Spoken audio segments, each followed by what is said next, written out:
ابو ہریرہ رضی اللہ تعالیٰ عنہ راوی ہیں، آقا علیہ السلام نے فرمایا ان رسول اللہ صلی اللہ علیہ وسلم قال ما من الانبیاء من نبی الا قد اؤتی من الآیات ما مثلہ آمن علیہ البشر۔ اس حدیث پاک کے آخر میں آقا نے فرمایا فارجو ان اکون اکثرہم تابعا یوم القیامہ۔ آقا علیہ السلام نے فرمایا جتنے انبیاء دنیا میں آئے، تمام انبیاء میں سے ہر نبی کو یہ بات بڑی اہم سمجھنے والی، ہر نبی کو اللہ تعالیٰ نے معجزات عطا کیے، اور معجزات کی شکل میں گویا ان کو روحانی طاقتیں ملتی، روحانی کمالات ملتے، روحانی تصرفات ملتے، اور فرمایا ہر نبی کو اللہ نے جتنے معجزات کیے، مثلا عیسیٰ علیہ السلام ان کو معجزہ دیا کہ مردوں کو زندہ کر دیتے، گھر میں چھپے ہوئے کھانے کو بتا دیتے، سب قرآن میں ہے۔ مٹی کے پرندے بناتے مردے اور پھونک مارتے اللہ کے نام سے تو زندہ ہو کے اڑنے لگ جاتے۔ گویا مردوں کو زندہ کرنا اور مٹی کی مورتیوں کو زندہ پرندہ بنا کے اڑا دینا،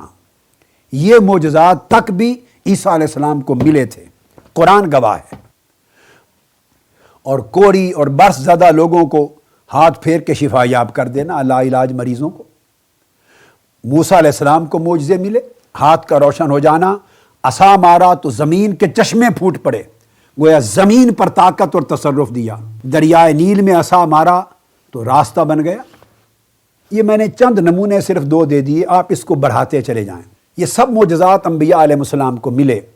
جن میں دریاؤں پہ تصرف ہے، زمینوں پہ تصرف ہے، چشموں کا تصرف ہے، مردوں کو زندہ کرنے کا تصرف ہے، علوم غیبیہ کا تصرف ہے، علی ذی القیاس۔ آقا علیہ السلام نے اس امر کی تشریح کی، فرمایا کل انبیاء میں جس نبی کو بھی اللہ نے معجزات عطا کیے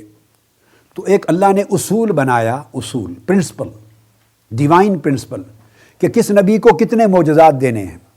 کس نبی کو کتنی طاقتیں دینی ہیں، کس نبی کو کتنی سلطنت دینی ہے، کتنا روحانی تصرف دینا ہے۔ فرمایا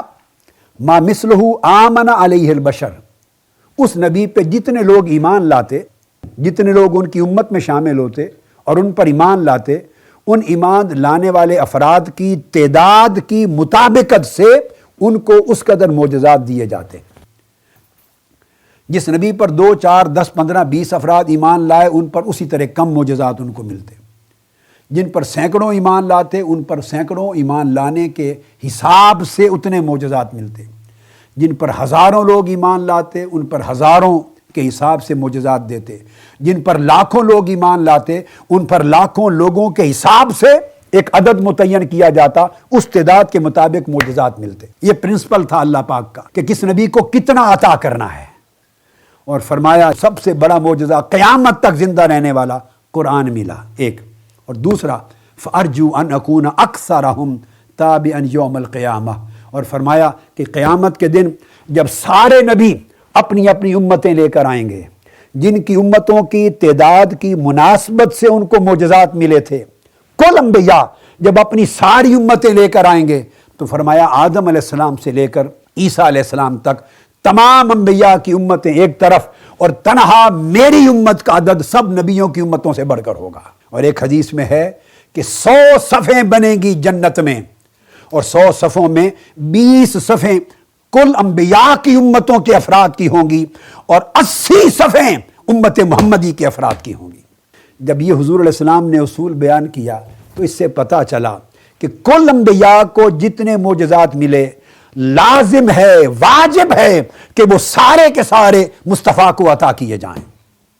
اگر وہ سب معجزات آقا علیہ السلام کو عطا نہ ہو تو حضور کا بیان کردہ اصول معاذ اللہ یہ رد کرنا پڑے گا، اور رد کرنا کفر ہے،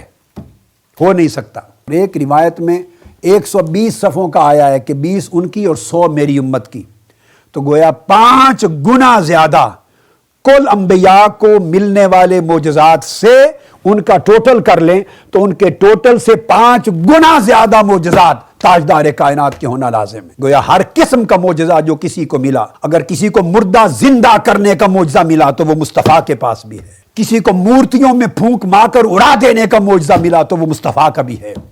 کسی کو سمندر پھاڑ دینے کا معجزہ ملا تو مصطفیٰ میں ہے، اور سارے معجزے جو ان میں متفرق تھے وہ ذات مصطفیٰ میں جمع ہو گئے، اور پھر جب ان کی تعداد ختم ہو گئی تو ان سے بالا پھر حضور کے معجزات ساری زمین پر فائق ہونے کے بعد آسمانوں کا ملے. آسمانوں کے معجزات کسی نبی کو نہ ملے تھے. حضور کے معجزات اور حضور کی سلطنت کا دائرہ زمین سے آسمان تک پھیلا دیا گیا.